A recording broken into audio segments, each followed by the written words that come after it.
Welcome back to the studio. This week I have a super fun exercise for you.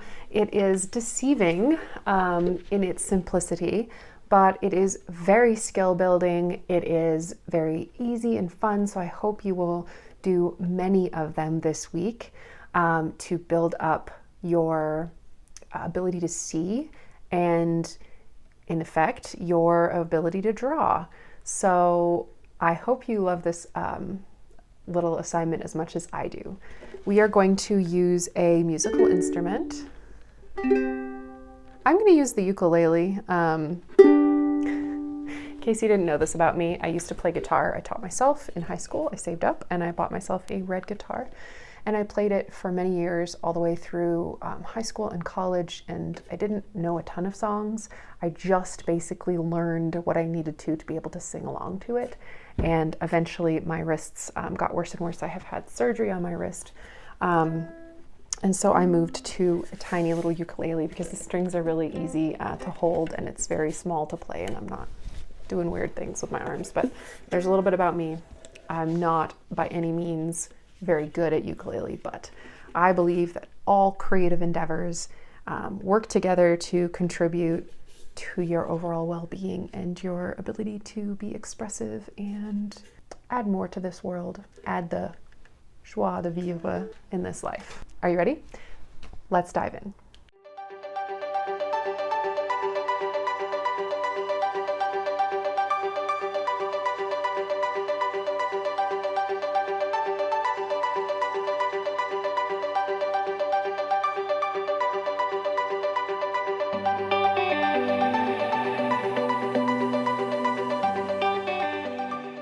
In essence, a blind contour is where we're looking entirely at the subject matter and not at our page. So what this does is it trains your brain to observe more the subject matter more than you're drawing.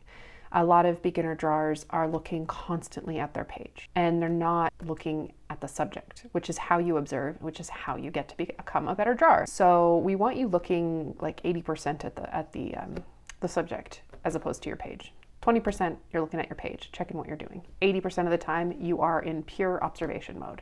So this exercise is fantastic for that. Basically, it's a single line. You don't lift your implement off the page, because if you do, you won't know where you are, where to put your pen or whatever back down on the page. So we just leave it on the page. That way we can just continuously look at what we're drawing. You'll get a better sample of this as I go. So when I teach this, I usually use Sharpies, but by all means, feel free to use any marker or any highlighter. You can even use pencil and pen for this. The reason I like Sharpies is I just think they make a really interesting line and a really fun end result. And yes, sometimes you do get that bleed when you hold your marker in one place, but we're gonna try it anyway. I'm gonna pick this nice color, and I like to label my blind contours so I know like how long I took, etc. Normally I would cover this page with a piece of paper, and I urge you to do so. You can, put a little piece of tape down and a piece of paper that covers your hand so that you're looking at your subject and you're not looking at the paper at all. I'm really self-disciplined when it comes to this, so I will not be looking at the page out of sheer will. And I'm just going to really highly hyper-focus on the subject matter. This is a bit small. I like to do these blind contours a bit bigger, but we're gonna test it out and see how it goes. I'm not setting a timer or anything, but my goal is to slow down my observation of this object, which is quite complex, to at least a 10-minute drawing. It's very hard to do. I don't normally end up taking 10 minutes. For me, it'll probably be 5. So I'm just going to start at the very end, and I am not looking at my page at all. It is in front of me and I'm aware of that, but I'm really trying to get all of the details in. You can see I'm just kind of like, it's probably looking horrible already, like little squishes and stuff, but I'm trying to follow the contour of every little piece of this. I have to retrace my steps a lot. Coming up here. I'm imagining that my hand or my fingertip is literally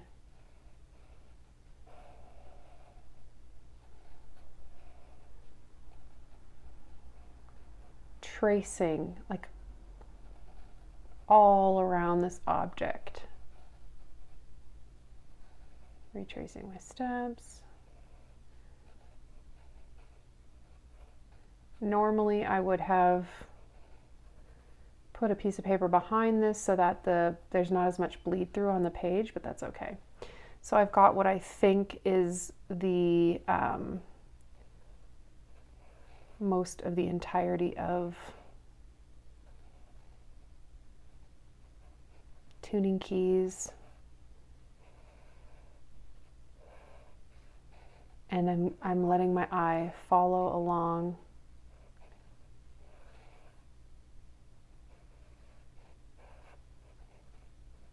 each line as if I'm tracing it. Now, do I think it's correct? No, it's probably horrible.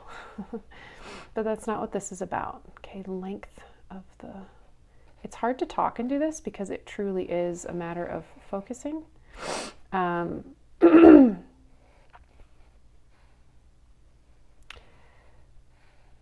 But in essence, I have to be somewhat aware of where my hand is on the page. These are getting closer together, these frets.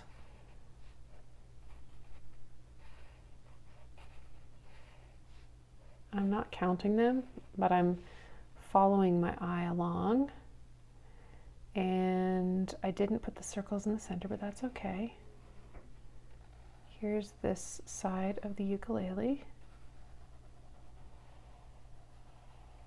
We're going to be completely out of paper size. I can tell where my hand is on the page that we're going to go off. It's okay. So this is one of the reasons I prefer a bigger page. It's weird how these are wound at the end here. Yeah, I do prefer a much bigger page so that I don't fall off the end like that, because that'll have some effect on the size of what I'm doing. Like I'll end up being cramped and crowded. Just a little inside piece. And then we've got 4 of these lines going all the way across, all the way down. No idea what I'm doing, but that's okay. You just have to trust. I'm going to retrace, and then I'm going to do the circle of the center here, and then we have a little lip here, and then we've got something inside.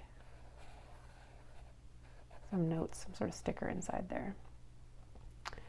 And I'm going to climb over, and then I'm going to do the bottom. And then we have to do the strap. So I'll go up the fret here. Leather, and then somewhere down here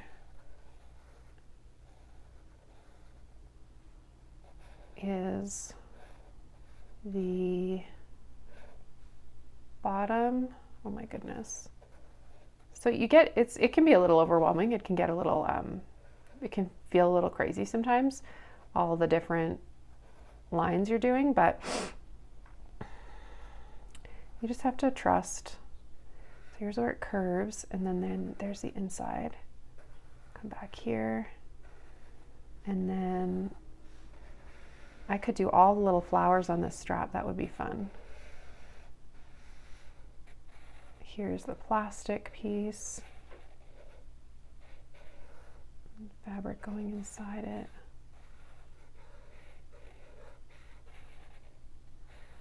And there's sort of like a double fold here.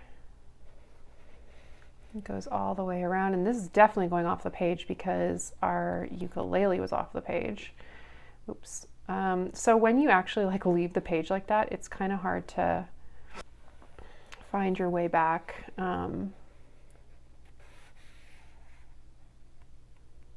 Try not to lift my marker too much. What other details can I add? I could try to add the flowers. Would that be crazy? Yeah, it would be totally crazy. I'm still debating it. Should I do it?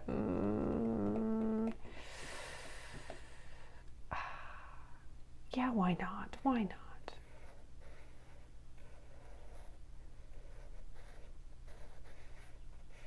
This is going to be nuts. It's going to look so weird. There's like bird of paradise flowers on my strap. And then there's these weird, I don't know what these flowers are. They're beautiful. I think they're like the Hawaiian flower. I don't know.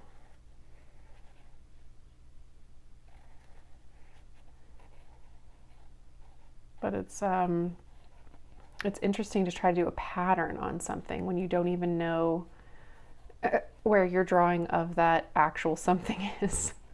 So this pattern might be like completely, oh, that's the edge of the page. Okay. I'm gonna follow this back along here. And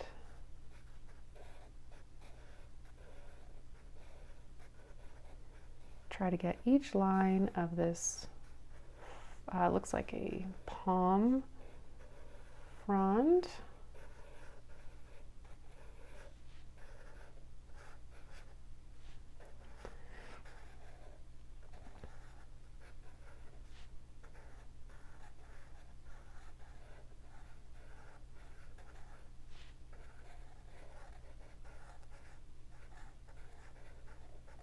Seem to have 4 petals on these, and then this weird banana leaf has all these weird little holes in it, which is kind of crazy.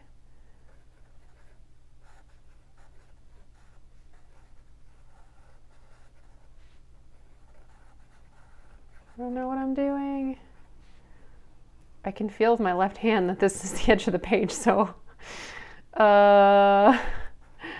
it's going to be a little crazy because I know that my ukulele, the top, like the head of where the tuning keys are, was on the page, and now my strap isn't. So I know that I've gotten some seriously weird proportions happening.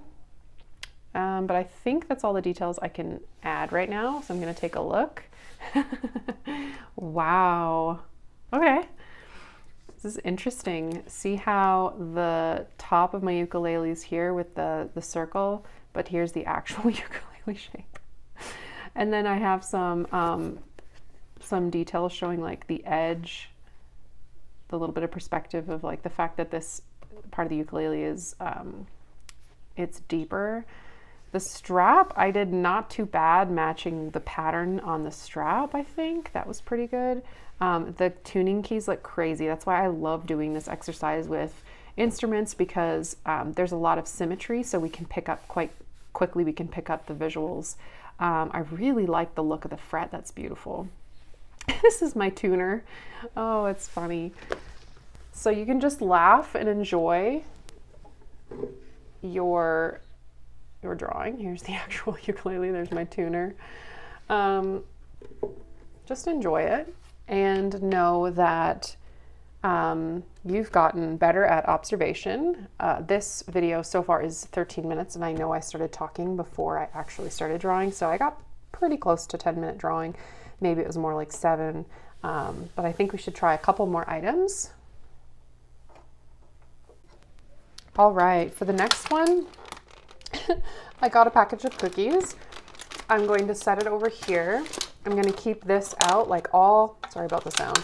It's very loud, I'm sure. I'm going to keep this out of the package just to get some more detail. And then I'm going to take some of the cookies. It's a very mangled container. I'm going to take some of the cookies and I'm just going to place them in front of me. And I'm going to move you so that you can see my page better. I'm going to use my TWSBI TW SBI, my TWSBI fountain pen here, just for something different and to get some more detail. And then I think I wish I could have like a stand in front of me where I couldn't see past. I'm just gonna have to do my best again to not look. Make sure the whole page is on here. Okay. I haven't done a blind contour with a fountain pen in a long time. I don't know if it's gonna bleed like crazy. This paper is so good that we didn't get a lot of spots on the next page, which is pretty great. This time I'm holding a book in front of me so that I'm not tempted to look down. I was very tempted to look down in this, and I did when I reached the end of the page, and then I like kind of got it. Even if I tried not to look at this, it kind of gave me an idea of where I was, and I don't want that at all. I don't want any cheats. So you have to be really honest with yourself. I'm actually looking right now to make sure I have my fountain pen placed right in my hand and I'm not like drawing with it upside down. Okay, enough chit chat. Let's get started. I'm going to start with the cookies over here. I'm looking right now. I am looking at my page to see, am I starting at the left-hand side? Good. So I've got room to take my subject over to the right. So there's little tiny ridges on the cookie, and I'm trying to include that. I'm moving slowly, even more slowly than I was before.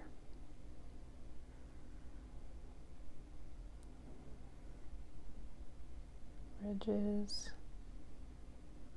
It's okay if these end up looking kind of funky.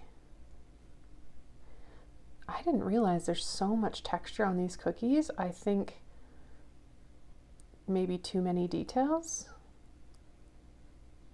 Like way too many details. I could have just done the 3 cookies. Oh well, you live, you learn.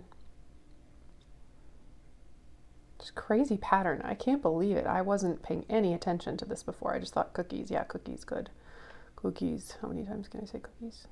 Here's a circle. I didn't move my hand for that. You can sometimes move your whole arm. There's a bit of crumble here. And then we've got, okay.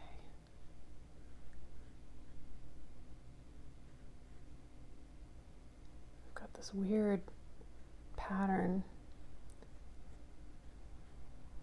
I've had some students have some success with like slightly lifting their pen. I'm kind of doing that here. As long as you're keeping track of where you're going, it can look really neat. But generally speaking, we want you to just keep your pen attached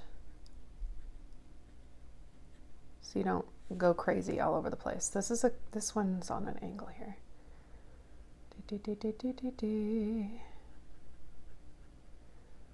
This is the filling of the cookie. And then the top. So shadow here, I'm not going to draw shadows. I could draw maybe a bit of the cast shadow here. There we go. And then I'm going to jump over here. There's no actual line there, but I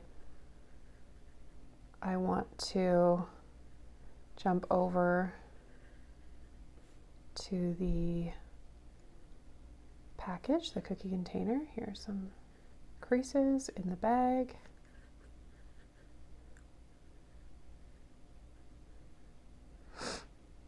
I'm moving quite fast because there's so much detail, but you could move even slower than I'm moving here. Okay, I'm going along the top edge of right where the cookie package is open. I just realized my grip on my pen was super tight. I was starting to get a hand cramp, so I'm trying to relax a little. This is the back edge of the cookie container. And I know the chances of this lining up is so slim, but it's okay. I'm still just trying to grab the detail that I can. Jumping down, here's the little ridge inside of the cookie container.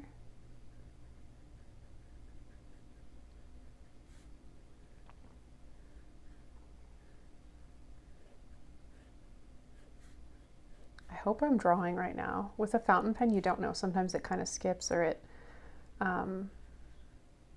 this is a pretty reliable fountain pen, but yeah, sometimes you'll be drawing and it's no ink is coming out. You're just kind of like scratching the page, but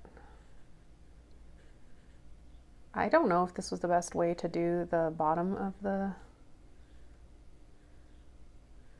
now I'm doing the sides of this tray. I think I probably should have started on the left and gone all the way across with every ridge, but oh well.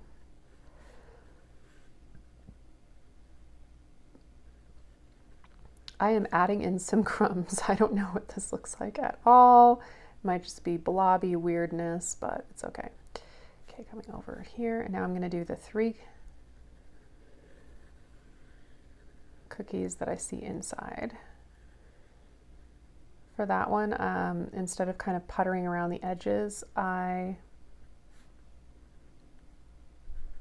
lifting my pen here, even though I advise you not to. Okay. But yeah, I'm trying to actually think about my hands moving on the page and like, am I making the shape of what I think is round?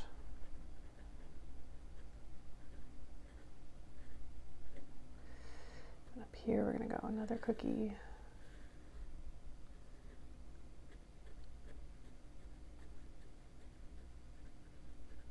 Ridges and a little piece of that showing through.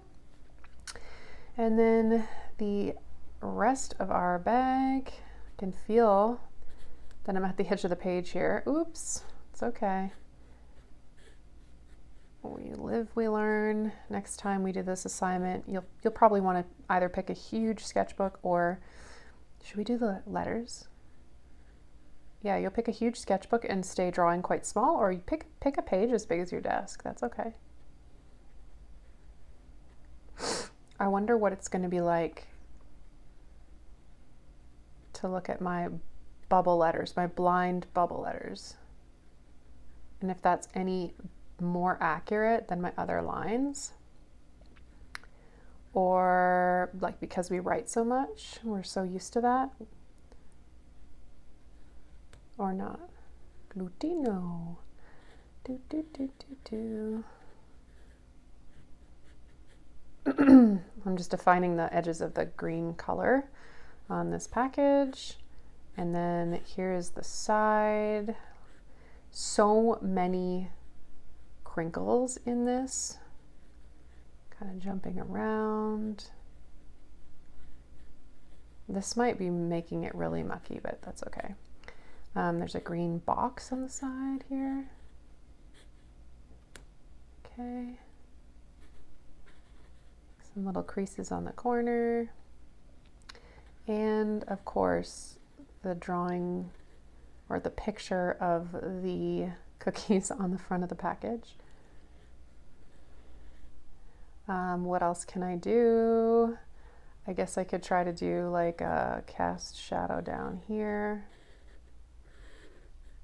That's all I really want to do. I don't really know where else to go from here because I did run out of space on the side. So let's take a look. Wow, that looks nuts. That is crazy. Let's take a closer look. So here are my little cookies. 1, 2, and 3.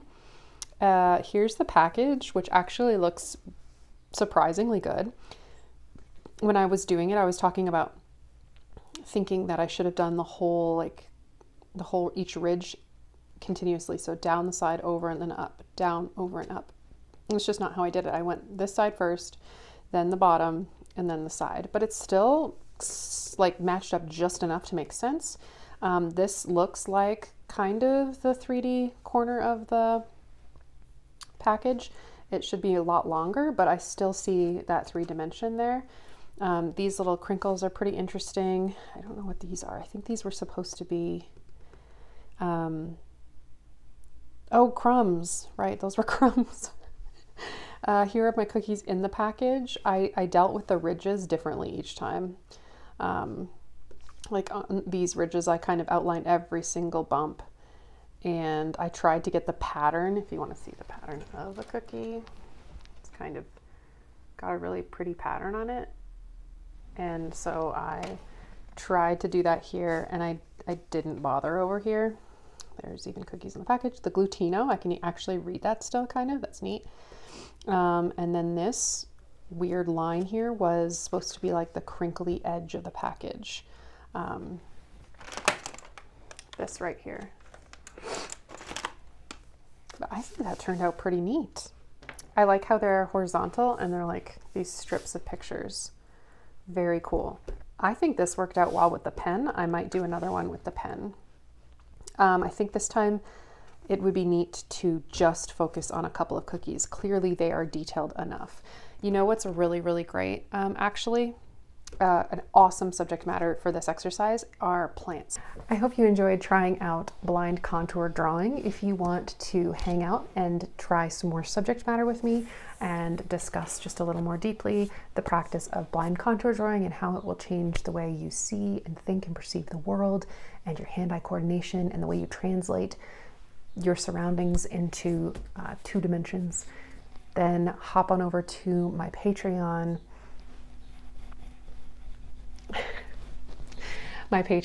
And you'll get a whole another slew of art tutorials there related to each prompt in this beginner sketchbook prompt series.